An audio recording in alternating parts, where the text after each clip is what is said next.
wonderful day to you. Welcome to another segment of Possibilities with Esther.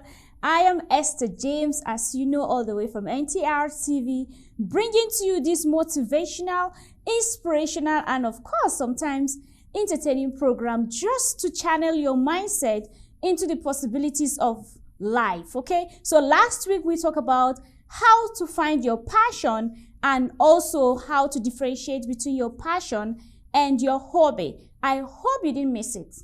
If you missed the last week's segment, please, I urge you to go on our Ntr TV YouTube channel to find the link. I bet you will not regret it. And today I have a special guest on this segment. It's not just me. This guest is very special to me. Like, you know, when I emphasize on the very, it means she happens to be the first youngest guest ever on this platform. She will blow your mind. So please don't change this channel. Don't go anywhere. Stick with us as I introduce this wonderful lady. She is 13 years old. I call her a lady and a woman. I don't call her a child. If you see her profile, oh my God, you say this is a woman there, because her mindset is already formed. She already knows her vision. She already knows her passion, and she has impacted a lot in community, in her environment, and also globally. She is 13 years old, all the way from Pakistan, a youngest professional stand-up comedian in Pakistan. Youngest stand-up comedian. Yes, I bet you. Theater actress, created plays for children's rights, underage marriages, child abuse, gender equality, showcased at Children's Literature Festival. Ambassador for a community building game called Me We, which binds communities together in a playful manner. Youngest social entrepreneur ever selected by the National Incubation Center, working with 2 NGOs for the Women's Entrepreneurship Development Program. And she has her own social enterprises start up to address SDGs. Apart from that, she is also ambassador and panelist for International Children's Month. It is an honor to introduce to you this wonderful lady, FATIMA, on Possibilities for today. Hello, young lady. I'm so happy and excited to have you on our program. Thank you so much, Esther. It's a pleasure being on here. And when you were introducing me, I'm like, oh my God, that's my introduction, right? So yeah, it's amazing. So I'm RAHEEN. I am 13 years old and I'm from Pakistan. I do a lot of things, a lot of them, which counts that I'm a stand-up comedian, I'm a writer, an entrepreneur, a volunteer teacher, a theater actress, and an interviewer. So I've done about 500 interviews. 500 interviews. Esther James has to be the 501 person that you interview, because I will be so honored to have you interview me. Okay, Raya, oh my God. I'd love to have you on, Esther. I'm looking forward to that. You made mention you're also a teacher. Are there other things that you can tell us more? How can you define yourself? How can you define? I feel like one way that I would define myself is unorthodox. So pretty much all of the things that I've done in life are unorthodox. The way that I make notes, the way that, you know, right from school, the way, you know, the games that I play. And then it all came down to my passion that I chose, which is not so common in the kids that are my age. So yeah, unorthodox or unique is something that the word that I'd use to define myself. Wow, then orthodox. I love that. I would like to compare it with an antidote. You're an antidote for a community. That is my definition for you. Take that and add it on your definition, okay? So let's go to our second question, which I'm so curious. The inspiration behind you being a stand-up comedian. Yeah. So, Mm. I feel like there's one main inspiration, and it was basically for starting my professional career, and that was when my brother was diagnosed with blood, and it was at the point when he was in the ICU that I realized. I saw him, I was like, nobody in this entire world, no matter how they are, can ever guarantee my lifetime or just how much time I can live. So I'm like, do I know that I can live up to 18 years? Do I know, will I be able to die making impact, helping people around me? And I feel like that was just kind of moment that it hit me that I have to start whatever I have to do now. And I got emotional. Um, and I feel like I did the right thing and I started. So I started thinking and like exploring my interests. I went to painting classes, sculpting classes. I went to coding classes, and nothing really excited me. But then I saw stand-up comedy, and I was like, "Whoa! Now this is cool." And I just started performing at open mics, and that's where my writing came in, my entrepreneurship came in. So basically, from that basis, everything just, beautifully came out. Of you already, maybe when people hear about comedy, it's been spotted firstly from your family and friends, where maybe you find out that you make people happy around you. Was there something like that in you that you felt, okay, since I make people happy, I should start up this thing? Yeah, I mean, it was my dad's suggestion because I was the clown of the class. I was, the clown of the any like conversation. I was the one that made my cousins laugh. I made my aunts and uncles laugh, and I made my dad laugh the most. And it's like those kind of jokes that were like very relatable. So I feel like that's also where it kind of just began. Hmm. So it means, I'm first of all, I'm so sorry about your brother, and I hope God heals him as soon as possible. Something good came out of it, which is you that walking you from the reality, like you saw. What if you were the one? And this, I think, these are most of the things that people tend to ignore. When they are healthy, they don't think of tomorrow until when they see someone in a critical situation, and then we begin to think, what if it's us? What can we do? Should we just be on the bed with our dreams staring at us like this? So would you say that your comedy actually put a smiles on your family? Because I know that must be a challenging period for your family. Yeah.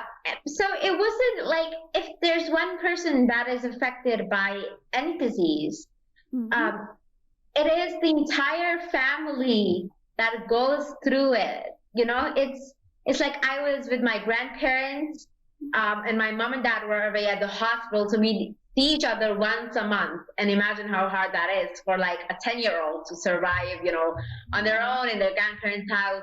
And and I had never like lived alone, so it was very hard. But when I started stand-up comedy, it just brought smiles to not just my parents' or my family's faces, but everybody's faces. There's times where I refuse to smile at all. I mean, at all.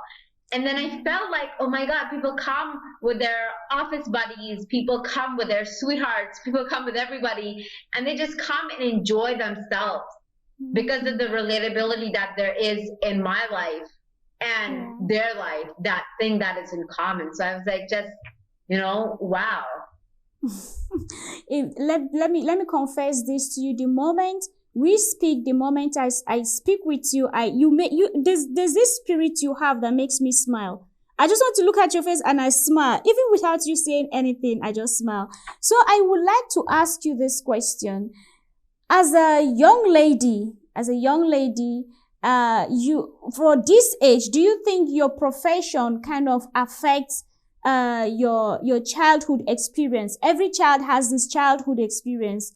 Do you think that the duty you do, the work you do, affects you? Kind of missed out with the fun of being a teenager? It's very interesting, and you're the first one that ever asked that, and I love you for that, Esther. Thank And you. it is, and it is that I have never missed out on anything. That be teenage gossip, that be anything, I don't miss out, and it's because of the way that I've been, really just been able to manage time, and I'm so proud of that, and that's like the most thing that I pride myself over in my achievements, and that is that I can still binge watch Netflix. I can go through like many episodes at a time. I can binge watch. I can go out. Before the interview, I was taking a walk in the park.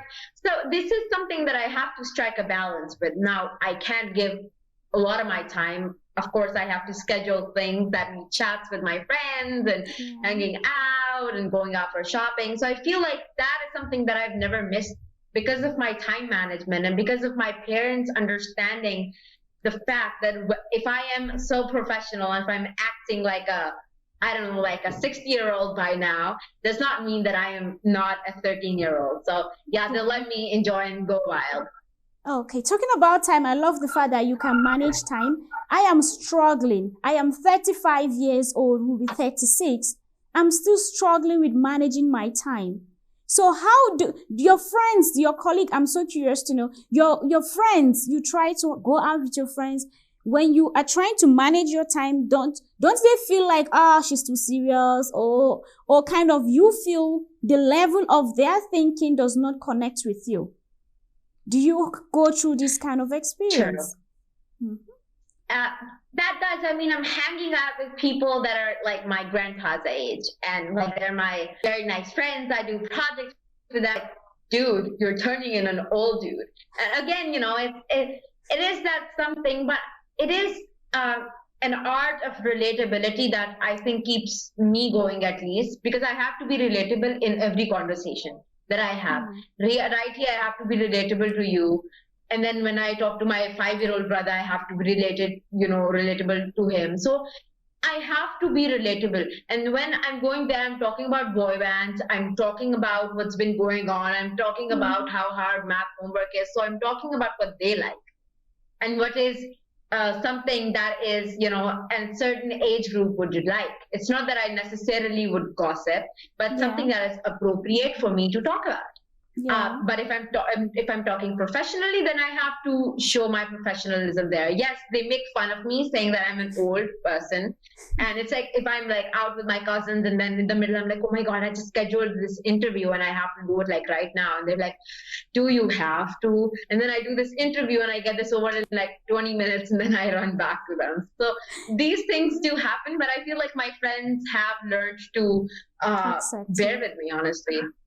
And I'm very sure they are learning a lot from you. Like when I was going through your profile, trust, it was difficult for me to just compile all your professionalism into one word that can describe you. You are described with so many things, Fatima. You are described with so many powerful things that it takes a lot of years for some of us to achieve it.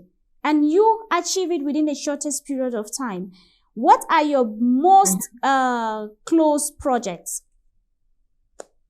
So I work on many things, and even now many things are like stirring up, many things are happening. So, let's go over it. So I am the ambassador. I am youth ambassador for the SDGs, for the SDG Academy of Pakistan.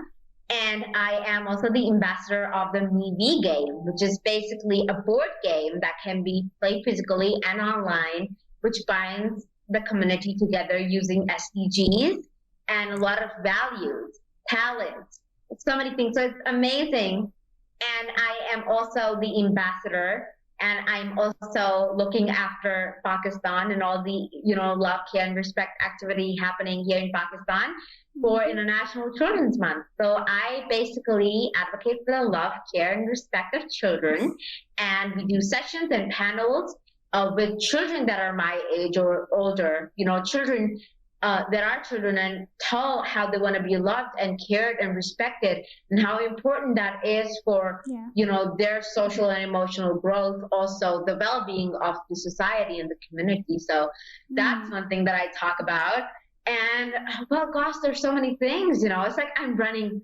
It's like I'm running. Oh my God, I'm running out of my memory. So that's how many things that I do. Wow, that's And wonderful. well, yeah, too many things. So I think these things just keep would keep popping up. So I'll keep mentioning as much as I can with everything that is relevant. You are so sweet. I'm so happy to have you on this program. And I have another question I would like to know, because our viewers are from Africa, and we would like to hear more about Pakistan lifestyle. So, but I will come on this question for you after our commercial break. So I will be right back with more questions. Stay with us. Okay, so we have heard from the youngest lady in possibilities for today. Her profile is mind-blowing. I'm challenged, I'm inspired, I am motivated by this young lady with all the things she is doing. You can't give an excuse to say that you are not privileged, or you are not capable of, or anything. No, until you find yourself in that situation, I bet you will find your passion out. You will find out that you are destined to do something. So stay with us on Possibilities as we go on a commercial break, and we will continue with RAHEEN FATIMA from Pakistan. Stay tuned.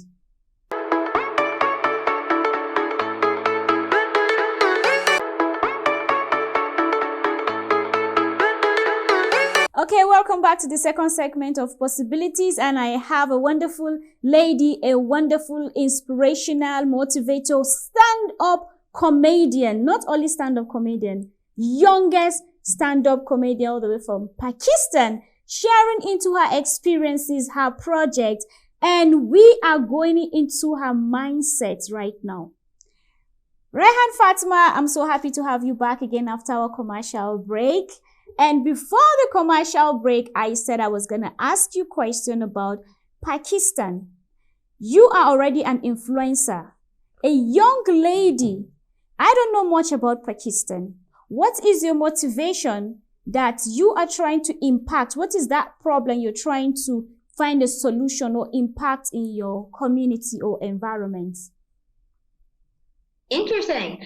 So Pakistan is honestly a very, very amazing country. We have amazing places to see, not just in terms of, urban places, but if you see some of the villages, and honestly, you just Google it and you'll be like, oh my God. And at times, I travel to certain parts of my country and I'm like, whoa, this is Pakistan, right? And it's just so mind blowing. So I'm pretty lucky that I live a nomadic life here in Pakistan. So I live in one place for like a year to mostly 3, and then I move on again to another city. So I keep moving around. I love that. And I feel like very lucky. I've been in a lot of cities by now in Pakistan.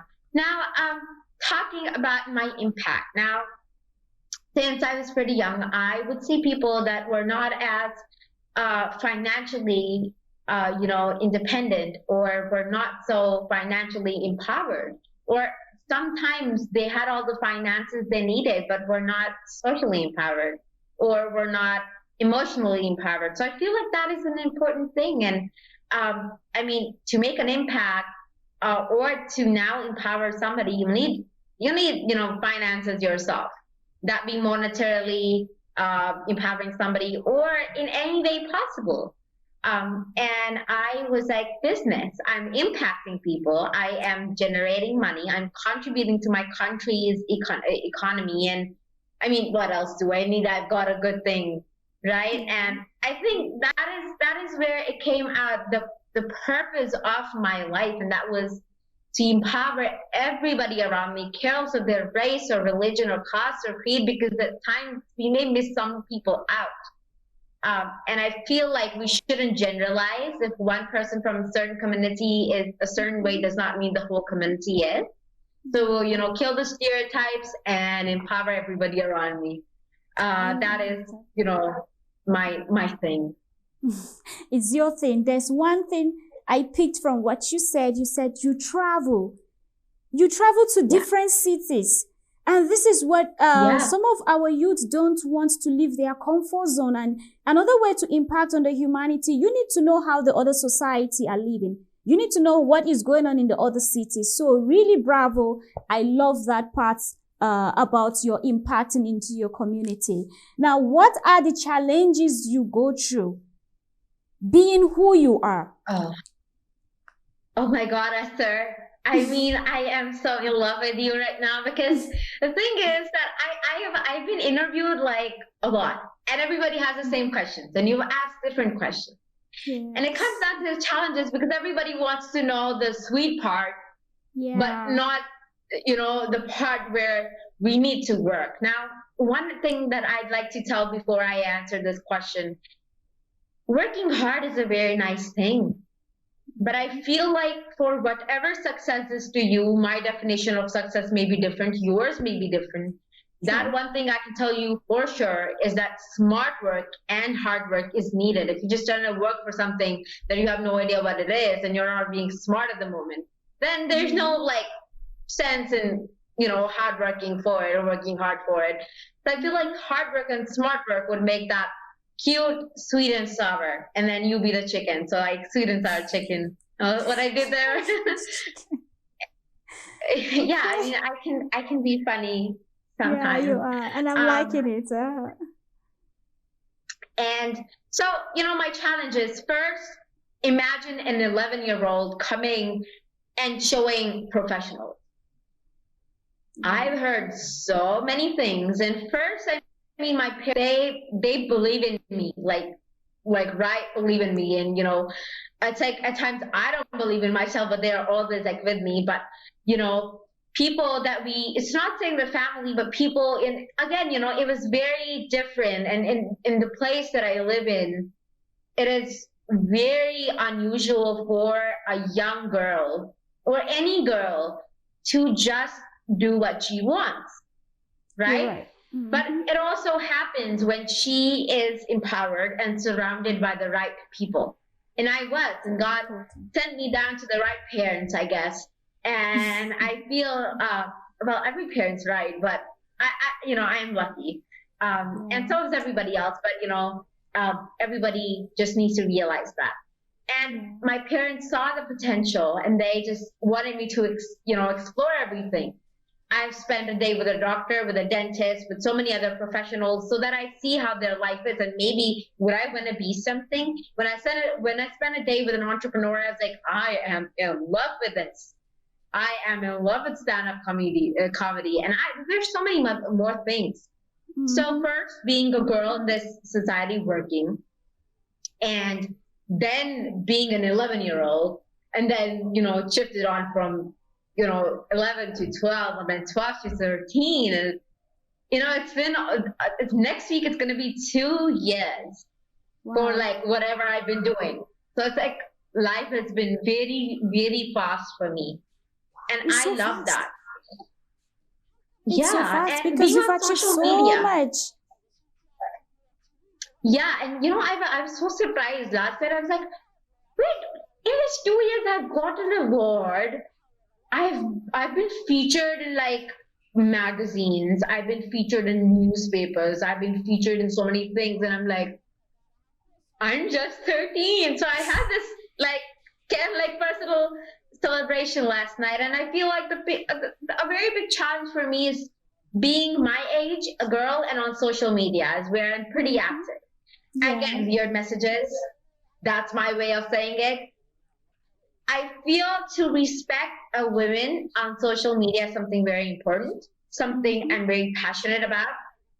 And because I've been disrespected a lot of times on social media, I know how it feels. And I've been equally as respected as well. I'm not going to say nobody respects me there. People love me there. I've actually had such little, children send me messages from their parents' accounts and tell me how much they love my interviews and send me feedback as well. So it's amazing. But yet how you choose to use it is also just as effective. And it makes a huge impact in anybody's life, hearing so many things and talking about one's family when you don't even know or see who they are. So it's hard. Definitely. But it's something that we have to live with. And I feel like how we are just evolving right now with so many organizations and movements that talk about equality. They do not talk about competition, and they talk about how social media should be a platform where we respect each other. I feel like it's, like an evolution, and we're evolutionizing. So yeah. Wow. That's I got confused in between is that a challenge, is that a good thing, because it's so mixed up. But really talking about children, for children to use their parents' phone to try to contact you, it means they are really being inspired by you. And even if you are an adult, trust me, you will still face this. Some people can just never be satisfied. Like, no matter, you will watch a very good video on the YouTube, and then when you check out the thumbs down, you see some people press it. I'm like, what? Why would somebody put a thumbs down for this wonderful video? What is your advice for kids, for these children who do not have the support of their children, but then there's something burning inside of them? What is your advice to these young kids? See, the thing is that you need to understand what impact it could make in somebody's life. Somebody can be so broken, they might not go out and just express it.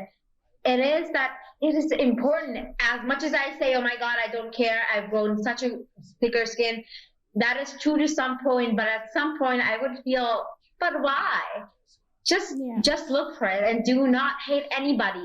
Hate is a very, very strong word that I'm using right there. Love, care, and respect. I know sometimes it can be hard, or sometimes you're like, maybe I work so hard, but I do not get the recognition. You can reach out to that person, and I am so sure that that person will reply to you if you appropriately text and tell them that you want to do this, and reach out to your parents and just, get their consent and go on with your impact journey, because everybody is here to make an impact, and you better make it or just not make it. So it's better making it, technically, just thinking. Yeah.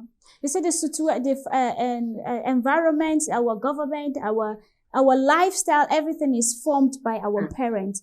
And it has a whole lot to impact on us as young kids. Can you imagine, I'm defining myself as a young kid at my 35 years old. Oh my God. So for the younger ones, let me say from the age of 8 and above, or from the age of 4, who understand what we're saying, I'm very sure some of them have approached their parents. But parents, they want what they want for us. They want, not that is bad, is good. I'm sure their own influence also affected you, but can you please advise to those parents who do not give their children the chance to express their inner creativity? I would say, please just give them a chance.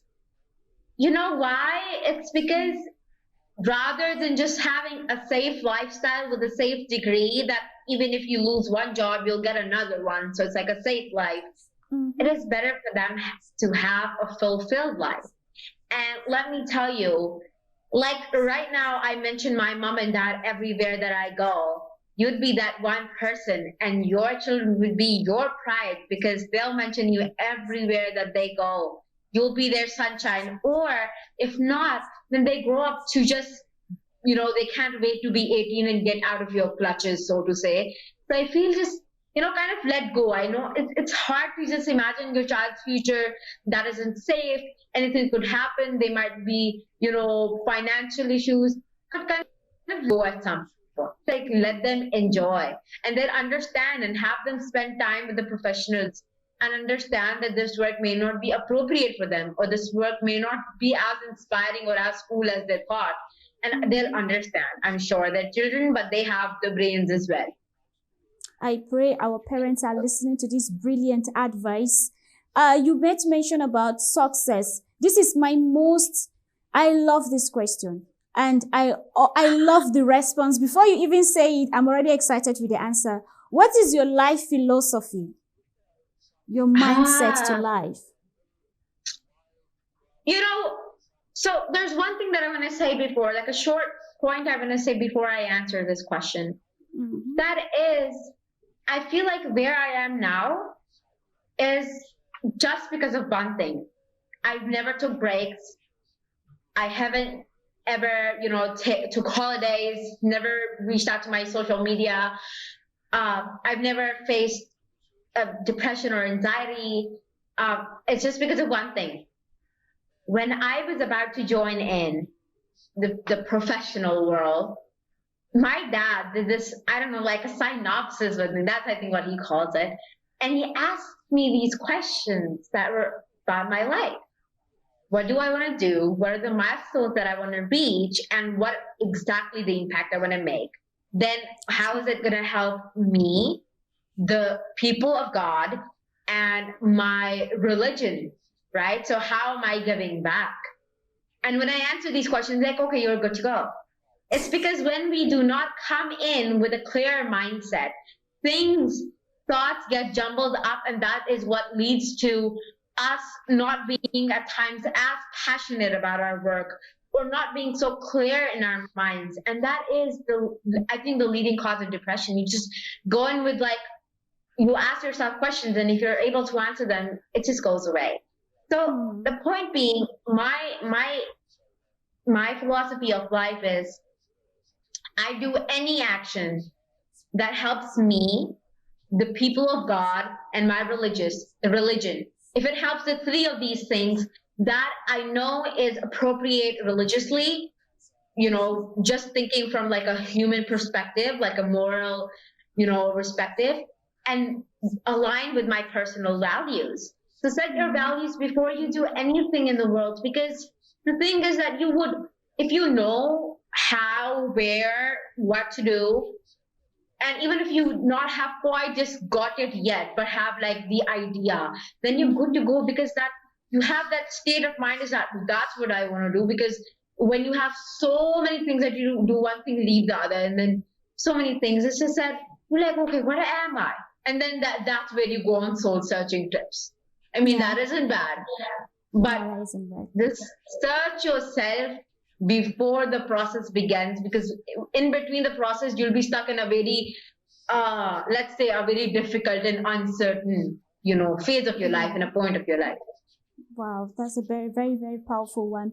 I wish I can continue. I have so much I want to ask, because I'm a very curious person.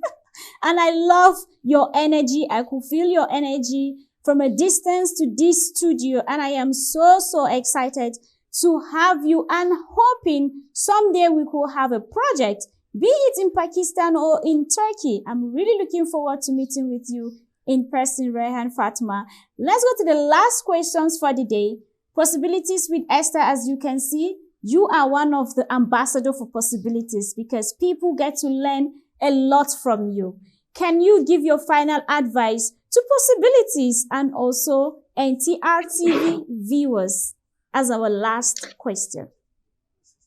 Yeah, so the message I like to give out on the name of possibilities is, everything in this world is possible when you are taking consciously the steps that are needed.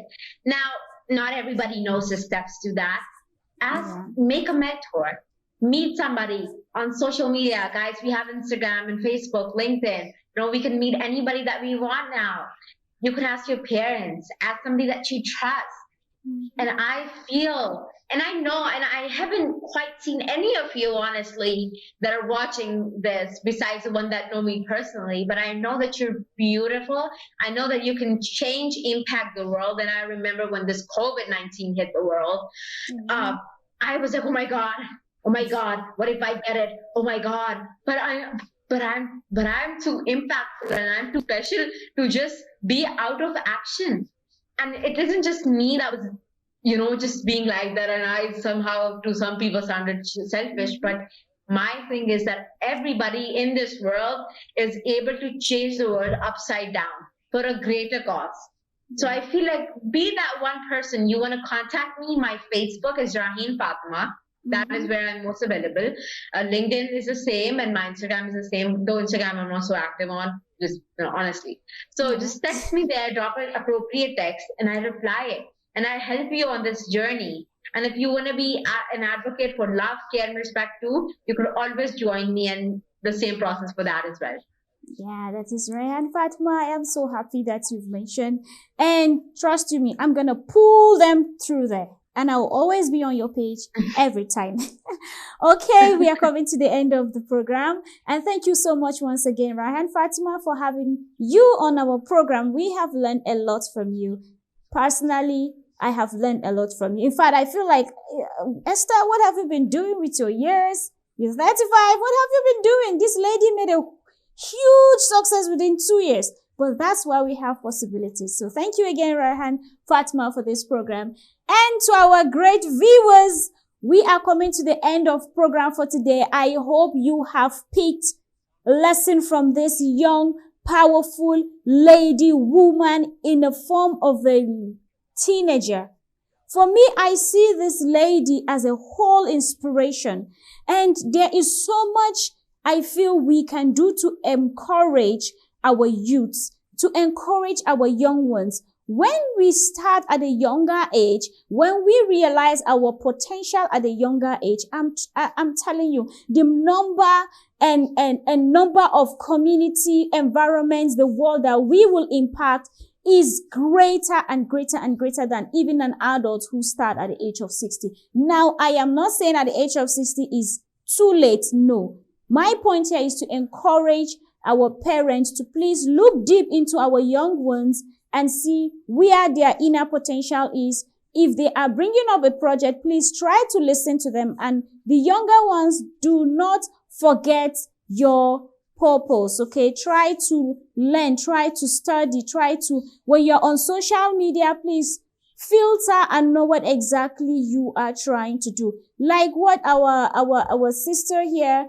made mention, she said, when your mind is clear and you propose this clarity to your parents, I am sure every parent wants to see his or her child progress. When you have the clarity, most times it gives you the advantage of getting a go from your parents. So please keep watching Possibilities as I bring to you more motivational speakers and also people with a very positive and possibilities mindset. Stay tuned and keep watching NTR TV. I am still Esther James, bringing to you Possibilities. See you again next time. Thank you.